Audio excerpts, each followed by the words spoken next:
questions, please make sure you take time to write those questions down with your name and address or email.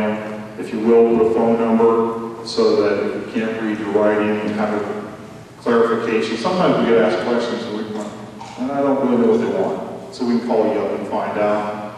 Take time to do that. Eric and I are going to hang around for a few minutes, so if you got some simple, quick thing you want to ask us regarding what we discussed tonight, we'll try to catch a question here and there. Well, it's been communicated quite well. This is one question I will address. Okay, well then, hundreds of index cards. And we've done this for 4 years now. It's not a Q&A session. It's not a town hall meeting. It's an information meeting. It's a time we set aside to provide information, along with providing an opportunity for people to ask questions. And at this time, if you got 100 questions, I would suggest you go up here and get 100 cards. Thank you. Have a good evening.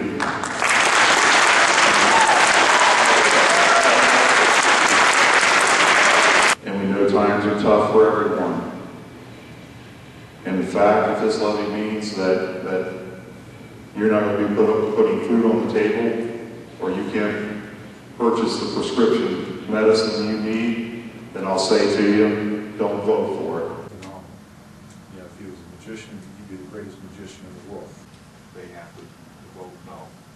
And I'll tell anyone, I've said it last time, I've said it the renewal before, if you got to take food off your table, then vote no. 5 years ago, the district was able to raise its revenue through support of the community.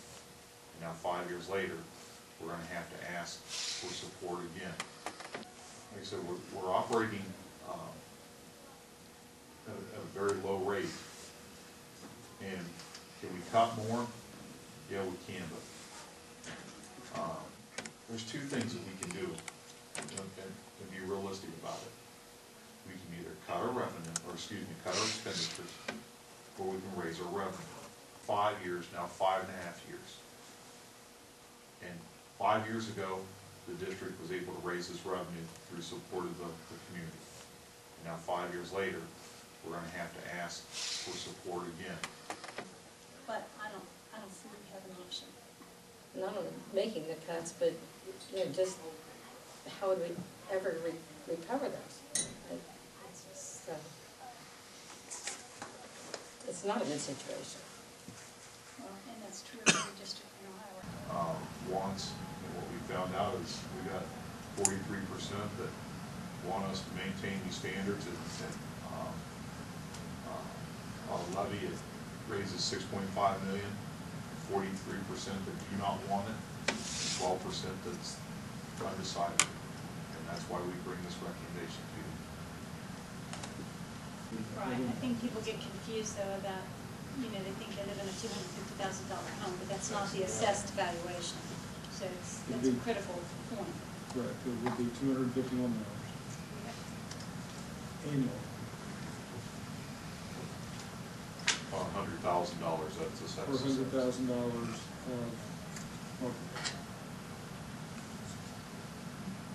Yeah, because $100,000 home is generally assessed at 35%. It's $30.63 per 100,000. So if my home is a $250,000 home and it's assessed at $78,000, it's going to cost me $630 million a year, roughly.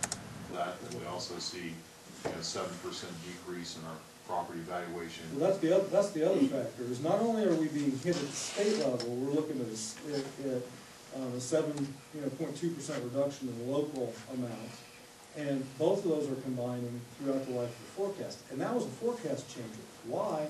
Because that growth was built in previously, and once you take that out, it impacts revenues, every year until the next triennial update, which is 3 years. So we've got to deal with those situations as we move forward. And those were things that we could not project at the time. We can now. We can project the state's going to make cuts because now they've started to talk about it.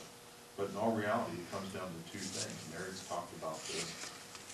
But I hear from a lot of people, well, you should do this and you should do that. There's two things that we can do. And be realistic about it.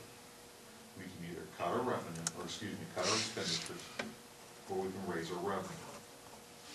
To prepare for negotiations or bargaining sessions with public employees concerning their compensation or the terms and conditions of the employment, and to consider the employment of a public employee. And action will probably be taken. Laura? Beg your pardon, Madam President, when you say action will be taken, we would like to know what that means. That there could be a vote following. To accept union contracts or reject them? It'll be after executive session. At what time will this executive session conclude, and what time will the board meet to approve those contracts? We would like to be present. They'll sit and wait. At what time? No. We don't have a time limit on executive session when we finish our discussion. As a common courtesy to the people you serve, will it be 4 hours or will it be a half an hour, Mr. Patterson? If I may. It really, Robert, it really has varied. It can be an hour, let's use your numbers, it can be an hour to 3 hours. Madam President, do you or any of the board members anticipate that you will vote to approve union contracts this evening? We cannot say right now until we get the information on whether it would be a yes or a no vote. What information did you need? Mr. Waters is not a member of the board. And for him to interrupt this meeting is inappropriate. The board. It is not inappropriate, Mr. North. Mr. It Waters, is- please sit down. No, sir. I have a question Mr. about what Waters. time the Excuse me, Mr. executive... Waters, we do not know.